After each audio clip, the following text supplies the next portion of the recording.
Olá! Nessa aula hoje nós vamos discutir sobre como prescrever um caso para alinhadores. Para planejar um caso, precisamos de reunir alguns exames do paciente. E quais seriam esses exames, gente? O primeiro é o raio-x panorâmico, onde vamos avaliar a posição das raízes dos dentes. Uma tomografia seria até melhor, porque a gente consegue sobrepor o escaneamento com a tomografia, o que traz muito mais precisão, né? Mas em casos rotineiros, isso aí não vai ser necessário. A não ser em alguns casos mais específicos, como por exemplo, a gente precisa de fazer uma correção radicular, aí sim a gente vai ter uma grande melhora na precisão utilizando a tomografia. Já a teleradiografia de perfil do paciente, ela é opcional para o setup virtual. Ela serve para o ortodontista realizar o seu planejamento ortodôntico, claro, mas para a gente fazer o setup, isso aí não é obrigatório. Além das radiografias, a gente precisa das fotos. As fotografias devem dar aí um subsídio para o planejador em relação ao sorriso, à oclusão e oferecer uma visualização geral do caso. Como padrão de documentação, a gente faz 3 fotografias extrabucais, que é de frente, sorriso e perfil, e as 5 intrabucais, que seriam as fotos de frente, laterais, esquerda e direita e oclusal superior e inferior. Você pode e deve mandar mais fotografias dando ênfase a algum detalhe. Vai ajudar bastante o ortodontista que vai fazer o setup virtual.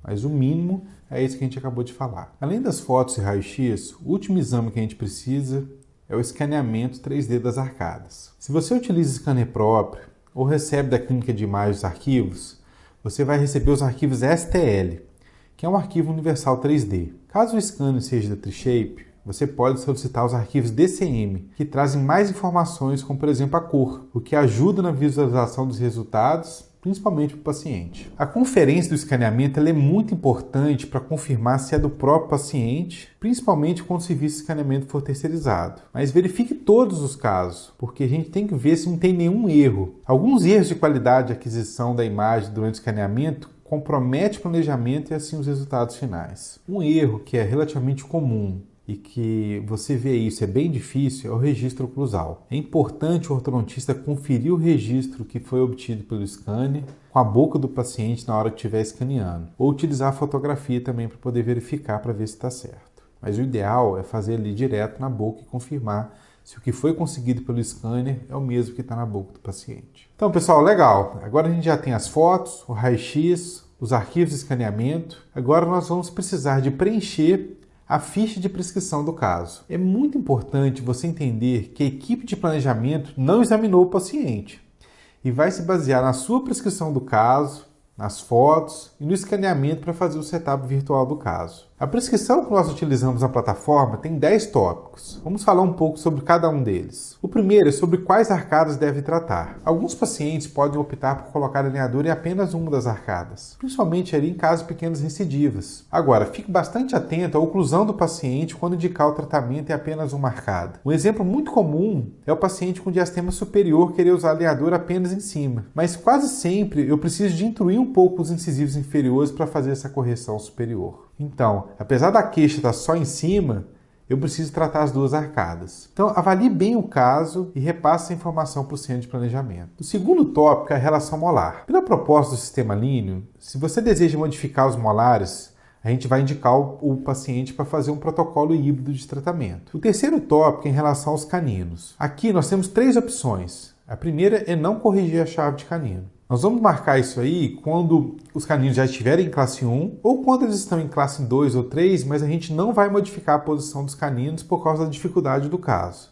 Então a gente vai informar isso daí. A segunda opção é a correção total da chave de canino. Agora, para você colocar um canino totalmente em chave, quase sempre você vai precisar de corrigir também o molar. Então, a correção total da chave do canino para classe 1 vai ser encaminhada para tratamento híbrido. A terceira opção em relação aos caninos é a correção parcial. Em algumas situações, a gente pode realizar desgastes pontuais para melhorar a chave de canino. Os pacientes devem estar cientes desse desgaste que a gente vai fazer. E vamos entender aí que essa melhora é limitada próximo a 1 milímetro, que é o quanto que a gente consegue desgastar e levar o canino para correção da chave dele. O quarto tópico da prescrição é em relação aos atátimos. Alguns movimentos precisam de atátima, como já discutimos. Se houver alguma restrição para a colagem do atátima, isso deve ser informado. Essa restrição pode ser clínica, que pode dificultar a sua colagem, por exemplo, coroas, restaurações, ou por razões pessoais, em que o paciente não pode ter nada colado nos dentes anteriores.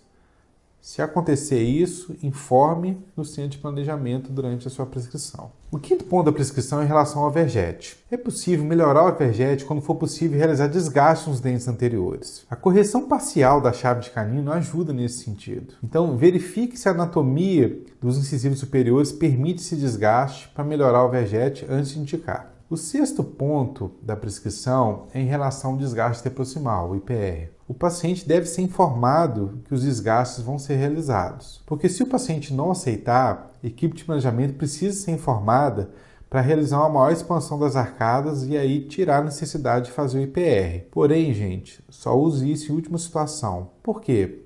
Essa expansão pode envolver abertura de diastemas temporários durante esses movimentos. Então, só fale para a equipe de planejamento para não fazer o IPR em situações que a gente considera bem específicas, quando realmente não pode acontecer isso. O sétimo ponto da nossa prescrição é em relação à forma da arcada. Se você deseja manter ou expandir, avalie no sorriso do paciente a necessidade de expansão. Agora, é preciso entender que nem sempre é possível expandir a arcada, pois pode provocar, por exemplo, abertura de espaços. E também, o ortodontista precisa avaliar a necessidade de expansão e se a condição periodontal do paciente permite. Então imagine uma situação onde você já tem uma recessão gengival, periodonto fino, você não pode mais expandir nesses arcos. Então precisamos levar isso aí em consideração. O oitavo ponto é sobre a resolução do apiamento. Pessoal, a correção de um apiamento envolve necessariamente a conquista de espaço para a gente alinhar os dentes. E o espaço ele pode vir por expansão anterior ou posterior, ou através de desgaste. O IPR ele é limitado a 3 mm na região anterior. O IPR posterior pode alterar a chave de canino e é mais difícil de fazer, então a gente só indica isso quando realmente é necessário. O ideal, na maior parte das situações, é associar os desgastes com uma expansão para a gente conseguir mais espaço para a arcada. Novamente, é importante que o ortodontista avalie a situação periodontal. Não vamos indicar expansão em periodontos que não suportam essa expansão para não termos problema no futuro. O nono ponto que a gente tem na prescrição é sobre a linha média do paciente. A gente precisa avaliar no exame clínico qual que é a linha média que está desviada em relação à face. Se é a superior, se é a inferior ou se são ambas. E aí você marca na sua prescrição solicitando a correção. Agora, lembre que corrigir linha média nem sempre é possível, ou quando é possível, nem sempre é fácil. Muitas vezes pode precisar de bastante desgaste, muita movimentação dentária, o que pode estender bastante o tempo de tratamento do paciente. Por último, um tópico aí aberto agora é a queixa principal. Utilize esse campo aberto para descrever a história do paciente, sobre tratamentos anteriores, dentes com problema, reforçar algum tópico marcado no checkbox anterior e, principalmente, descrever qual que foi a queixa principal que o paciente apresentou. É importante utilizar esse campo aberto para indicar as movimentações que você quer fazer e também informar outras coisas, como, por exemplo, a presença de diastemas, que nem sempre aparecem no escaneamento. Evite prescrições vagas, como alinhe e nivela, melhora a estética do caso. Isso não ajuda em nada quem vai fazer o setup virtual. E provavelmente, se você pedir assim, não vai ficar do jeito que você quer o setup. Então, gaste um tempo e descreva com o máximo de detalhes possível o que você quer movimentar. Lembra que o caso é seu e o planejamento também é seu. A equipe do centro de planejamento vai apenas fazer o setup virtual baseado naquilo que você pediu. Portanto, pessoal, vamos preencher direitinho essa ficha essa prescrição, marcar todos os pontos ali de forma que a gente está pedindo e descrever com o máximo de detalhe possível no campo aberto para a gente conseguir chegar no melhor planejamento para os nossos pacientes. Obrigado!